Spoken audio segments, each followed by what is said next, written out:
प्रिय दोस्तों, नमस्कार। जीवन चक्कर जय कुमार एस्ट्रोलॉजी में आप सभी का स्वागत है। हाजिर हूं नए विषय के साथ, जिसमें आज हम बात करेंगे नाड़ी दोष।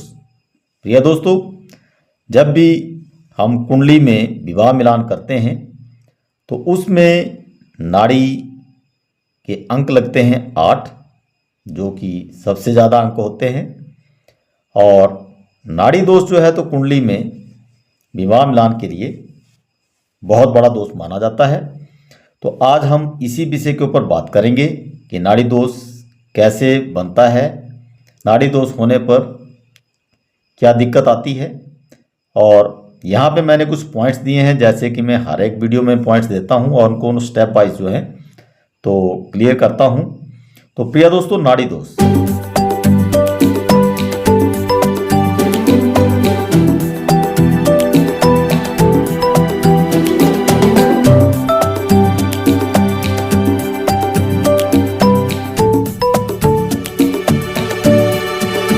यहाँ पर पहले नंबर पे देखेंगे हम नाड़ी के प्रकार कि नाड़ी कितने प्रकार की होती है। 2 नंबर पे बात करेंगे नाड़ी के नक्षत्र, क्योंकि हमारे कुंडली में जो नक्षत्र हैं वो स्थायी नक्षत्र होते हैं और उनमें से कितने नक्षत्र जो हैं तो एक नाड़ी को बनाते हैं, उसके ऊपर बात करेंगे। 3 नंबर पे बात करेंगे नाड़ी दोष। नाड़ी दोष कैसे बनता है और इसके क्या दुष्प्रभाव जीवन पर होते हैं, इसके ऊपर बात करेंगे। और 4 नंबर पे बात करेंगे नाड़ी दोष परिहार की। तो प्रिय दोस्तों, अगर नाड़ी दोष है तो उसका क्या उपाय करें। 5 नंबर पे बात करेंगे लगन का मित्र और 6 नंबर पे बात करेंगे लगन का शत्रु। और यहाँ पे मैं एक चार्ट बना के बताऊंगा कि नाड़ी दोष जो है तो कैसे कैंसिल होता है, किन किन कारणों से है तो नाड़ी दोष कम माना जाता है या फिर उसको कैंसिल किया जाता है। तो प्रिय दोस्तों, पहले नंबर पे हम बात करते हैं नाड़ी के प्रकार। तो प्रिय दोस्तों, नाड़ियाँ 3 प्रकार की होती हैं। पहले नंबर पे आती है आदि नाड़ी। आदि नाड़ी, जिसको हम यहाँ पर बात के नाम से भी जानते हैं, बात। और 2 नंबर पे जो रहती है नाड़ी वो होती है मध्य नाड़ी। मध्य नाड़ी, इसको बोलते हैं पित्त। और 3 नंबर पे जो आती है वो आती है अंतः नाड़ी। अंतः नाड़ी, इसको कफ कहते हैं। यानी कि नाड़ियों के 3 प्रकार होते हैं, आदि, मध्य और अंतः नाड़ी। वात, पित्त और कफ, इनको इस नाम से भी जानते हैं।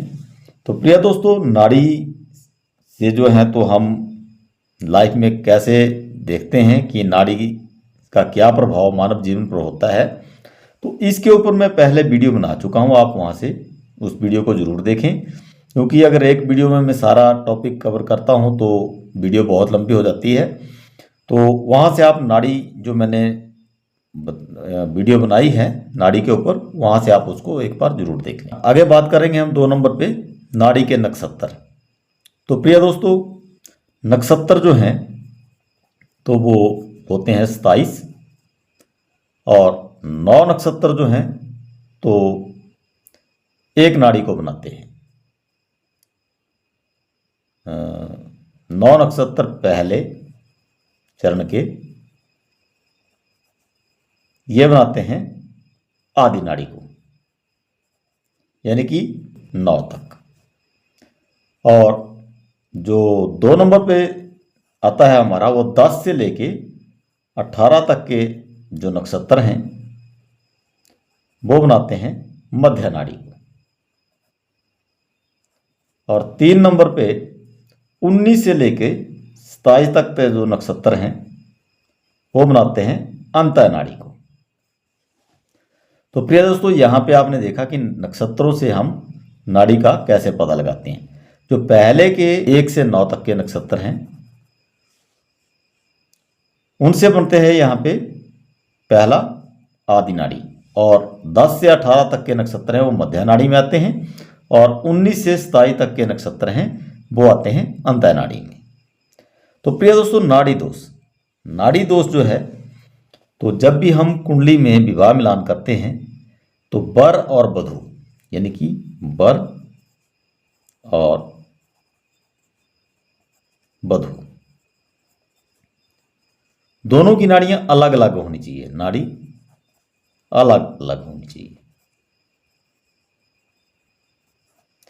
यानी कि अगर बर की नाड़ी जो है तो आदि है, तो बधू की भी आदि नहीं होनी चाहिए। अगर सेम दोनों की होती है तो नाड़ी दोष कहलाता है। या फिर बधू की नाड़ी मध्य है और बर की नाड़ी भी मध्य है, तब भी वो नाड़ी दोष कहलाएगा। या फिर दोनों की नाड़ियां अंतः नाड़ी में आती हैं, तब भी नाड़ी दोष कहलाएगा। तो प्रिय दोस्तों, दोनों की नाड़ियां अलग अलग होनी चाहिए, और अगर दोनों की नाड़ियां सेम हैं तो एक जैसी हो तो नाड़ी दोष बनता है। अगर बर और बधू दोनों की नाड़ी एक जैसी हो तो नाड़ी दोष कहलाता है। दोनों की नाड़ियां अलग अलग होनी चाहिए। अगर दोनों की नाड़ी एक जैसी है, यानी कि बर की भी और बधू की भी या तो आदि नाड़ी दोनों की है, या फिर दोनों की ही मध्य नाड़ी है, या दोनों की ही अंतः नाड़ी है, तो वो नाड़ी दोष कहलाएगा। नाड़ी दोष के जो मानव जीवन पर प्रभाव पड़ता है, तो प्रिय दोस्तों, अगर दोनों की नाड़ी सेम हो तो वहाँ पे क्या होता है कि जो संतान उत्पत्ति है वो नहीं होती। इसको ऐसे भी समझ सकते हैं कि एक नाड़ी ठंडी होती है और एक नाड़ी जो है तो गर्म होती है, और एक नाड़ी जो है तो बैलेंस पोजीशन में होती है, यानी कि ना ज़्यादा गर्म होती है ना ज़्यादा ठंडी होती है। तो प्रिय दोस्तों, संतान उत्पत्ति के लिए अगर दोनों की नाड़ी एक जैसी हो, यानी कि दोनों ही ठंडी नाड़ी के हैं, तब भी भ्रूण नहीं ठहरेगा, और दोनों ही अगर गर्म नाड़ी के हैं तब भी भ्रूण नहीं ठहरेगा। तो इसलिए एक की नाड़ी जो है तो ठंडी होनी चाहिए और एक की गर्म होनी चाहिए, तभी भ्रूण ठहरेगा, यानी कि संतान की उत्पत्ति होगी। और अगर नाड़ी दोष है तो उसका परिहार कैसे करें? तो प्रिय दोस्तों, यहाँ पे कुछ उपाय मैं बता देता हूँ। प्रिय दोस्तों, अगर कुंडली मिलाते समय दोनों की नाड़ियाँ एक जैसी हैं तो वहाँ पे परिहार के लिए क्या देखें। अगर बर का जन्म जो है तो दिन में हुआ हो और बधू का रात में हुआ हो, या फिर बधू का दिन में हुआ हो और बर का रात में हो, यानी कि दोनों का जन्म जो है तो अलग अलग समय में हुआ हो, यानी कि एक का अगर दिन में हुआ है तो दूसरे का रात में हुआ हो। अगर ऐसी स्थिति पाई जाती है तो ये नाड़ी दोष नहीं माना जाता। इसमें भी कुछ लक्षण होते हैं, नक्षत्र के हिसाब से मैं यहाँ पे एक चार्ट के माध्यम से बता देता हूँ कि कैसे इसका जो है तो दोष कैंसिल होता है। अगर अश्विनी नक्षत्र का पहला चरण हो और दूसरे का ज्येष्ठा नक्षत्र का चौथा चरण हो, इसमें से बर या बधू कोई भी हो सकता है, इधर बधू भी हो सकती है, इधर बर भी हो सकता है। यानी कि दोनों के नक्षत्र अगर ऐसे आते हैं, एक का अश्विनी नक्षत्र का पहला चरण हो और दूसरे का ज्येष्ठा नक्षत्र का चौथा चरण हो, तो ये दोष कैंसिल माना जाता है। दूसरा यहाँ पे हम बात करते हैं, अगर मूल नक्षत्र का पहला चरण हो या फिर यहाँ पे रेवती नक्षत्र का चौथा चरण हो, तब भी ये दोष कैंसिल माना जाएगा।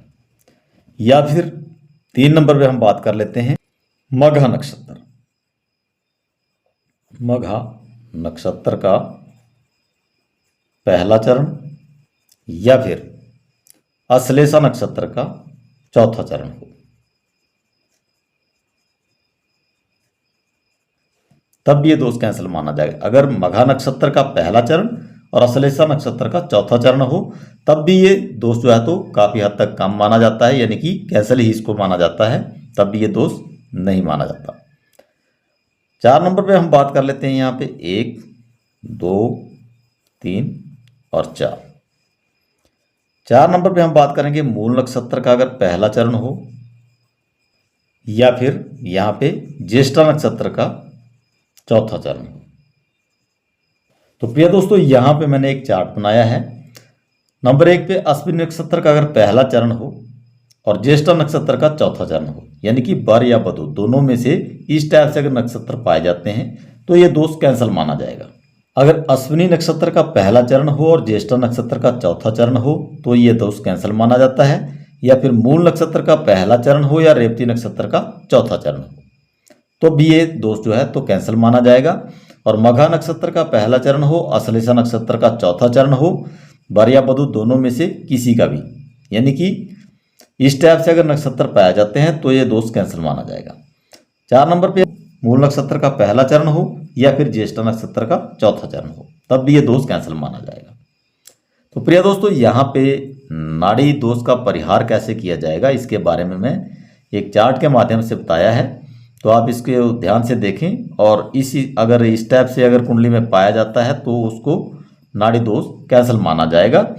ये वर और वधु दोनों में से किसी का भी हो सकता है। इस साइड वधु हो सकती है तो इधर वर हो सकता है, या इधर वधु हो सकती है इधर वर हो सकता है, यानी कि दोनों का जो है नक्षत्र इस टाइप से हो तो दोष कैंसिल माना जाएगा। आगे बात करते हैं 5 नंबर पे लगन का मित्र।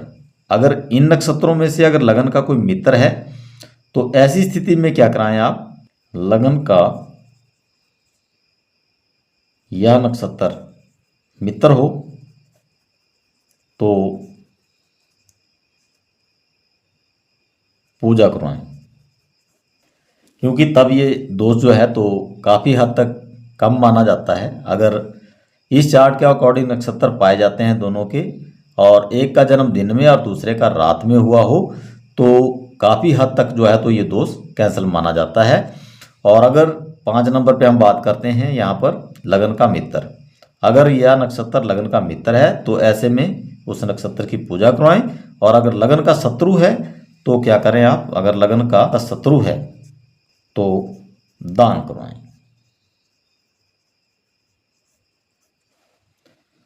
तो प्रिय दोस्तों, अगर लगन का शत्रु है या नक्षत्र, जो इनमें से जो नक्षत्र हैं उसको आप नाड़ी के हिसाब से देख लें कि लगन का मित्र है या शत्रु है। अगर लगन का मित्र है तो ऐसी स्थिति में पूजा करवाएं तो नाड़ी दोष जो है तो उसका परिहार होगा। और अगर लगन का शत्रु है तो उसका दान करवाएं। तो प्रिय दोस्तों, आज की जो वीडियो थी वो बहुत ही विशेष वीडियो थी, क्योंकि जब भी कुंडली में विवाह मिलान की बात करते हैं तो वहाँ पे नाड़ी दोष जो है तो सबसे बड़ा दोष माना जाता है। क्योंकि कुंडली में जब भी विवाह मिलान करते हैं तो नाड़ी के 8 नंबर माने जाते हैं, यानी कि 8 नंबर लगते हैं जो सबसे ज़्यादा नंबर होते हैं। और नाड़ी दोष जो है तो इसके जो दुष्प्रभाव हैं वो होते हैं संतान उत्पत्ति में बाधा। तो प्रिय दोस्तों, अगर नाड़ी दोष कुंडली में है तो संतान की उत्पत्ति नहीं होती है, और शादी जो है तो इसीलिए की जाती है ताकि वंश की वृद्धि हो। तो प्रिय दोस्तों, यहाँ पे आपने देखा कि नाड़ी के प्रकार 3 प्रकार की नाड़ी होती है, आदि, मध्य और अंत नाड़ी। और नाड़ी के नक्षत्र 1 से लेके 9 के नक्षत्र हैं वो आदि नाड़ी में आते हैं, और 10 से 18 तक के नक्षत्र जो हैं तो मध्य नाड़ी में आते हैं, और 19 से 27 तक के अंत नाड़ी में आते हैं। क्योंकि 27 नक्षत्र होते हैं और 9 नक्षत्रों को एक एक पार्ट में माना गया है। ये 3 पार्ट जो हैं तो तीनों नाड़ियों को बनाते हैं। तो नाड़ी दोष कैसे माना जाता है, अगर वर और वधु की नाड़ी एक जैसी हो तो ऐसी स्थिति में नाड़ी दोष माना जाता है। और दोनों की नाड़ियाँ अलग अलग होनी चाहिए तो नाड़ी दोष नहीं माना जाएगा। अगर दोनों की नाड़ी अलग अलग है तो इसको नाड़ी दोष नहीं माना जाएगा। और बाई चांस अगर दोनों की नाड़ियाँ एक जैसी हैं तो उसका परिहार कैसे करें, तो उसके लिए अगर वर का जन्म अगर दिन में हुआ है और दूसरे का वधु का जन्म रात को हुआ हो, या दोनों में से यानी कि दोनों का जन्म जो है तो एक का रात को और एक का दिन में, इस टाइप से हुआ है, तब भी ये नाड़ी दोष काफ़ी हद तक कम माना जाता है। और नक्षत्र के हिसाब से यहाँ पे मैंने एक चार्ट बनाया है। अगर अश्विनी नक्षत्र का पहला चरण हो और दूसरा जो है यानी कि वर और वधु दोनों में से किसी पे भी अप्लाई कर लें। अगर अश्विनी नक्षत्र का पहला चरण हो और दूसरे का जो है तो ज्येष्ठ नक्षत्र का चौथा चरण हो तो ये दोष काफ़ी हद तक कैंसिल माना जाएगा। नंबर 2, मूल नक्षत्र का पहला चरण हो और रेवती नक्षत्र का चौथा चरण दूसरे यानी कि वर और वधु का अगर मूल नक्षत्र हो और दूसरे का रेवती नक्षत्र हो तो ऐसे में भी ये दोष कम माना जाता है। मघा नक्षत्र का पहला चरण हो और दूसरे का अश्लेषा नक्षत्र का चौथा चरण हो तब भी ये दोष कैंसिल माना जाता है। और मूल नक्षत्र का पहला चरण हो या फिर ज्येष्ठा नक्षत्र का चौथा चरण हो तो प्रिय दोस्तों तब भी ये दोष कैंसिल माना जाएगा। तो यहाँ से आप चार्ट के माध्यम से भी इसको समझ सकते हैं कि नाड़ी दोष परिहार कैसे किया जा सकता है। और अगर लगन का ये नक्षत्र मित्र है, आप नक्षत्र के हिसाब से देखें।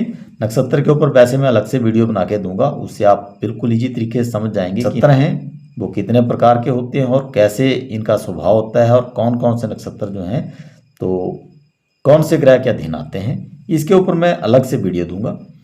तो प्रिय दोस्तों, अगर लगन का या नक्षत्र मित्र है तो उसकी पूजा करवाएं, और अगर लगन का शत्रु है तो उस ऐसी स्थिति में उसका दान करवाएं। तो ऐसा करने से जो है तो नाड़ी दोष का परिहार होगा और संतान उत्पत्ति में बाधा नहीं आएगी। तो प्रिय दोस्तों, नाड़ी दोष बहुत ही इंपॉर्टेंट चैप्टर है, क्योंकि कुंडली में विवाह मिलान जब भी करते हैं तो नाड़ी दोष को सबसे पहले देखा जाता है, और मांगलिक दोष देखा जाता है, नाड़ी दोष देखा जाता है, भौगुट दोष देखा जाता है। तो नाड़ी दोष के अंक जो है तो सबसे ज़्यादा लगते हैं। तो प्रिय दोस्तों, आज की वीडियो जो थी तो नाड़ी दोष के ऊपर थी। तो अगर आपको वीडियो अच्छी लगी हो तो जीवन चक्कर जय कुमार एस्ट्रोलॉजी यूट्यूब चैनल को आप सब्सक्राइब कर लें और बेल आइकॉन को ऑल पे प्रेस कर लें, ताकि जब भी मैं ऐसी इंपॉर्टेंट वीडियो अपने यूट्यूब चैनल पर अपलोड करूं तो उसकी नोटिफिकेशन आपको पहले मिल सके। आज की वीडियो अगर अच्छी लगी हो तो प्रिय दोस्तों, वीडियो को लाइक करें, दोस्तों को ज़्यादा से ज़्यादा इस वीडियो को शेयर करें ताकि वो भी इस वीडियो से लाभ ले सकें, और कमेंट बॉक्स में अपनी राय जरूर दें। मिलते हैं ऐसी एक विशेष वीडियो के साथ, तब तक आप सभी को मेरा नमस्कार, जय हिंद।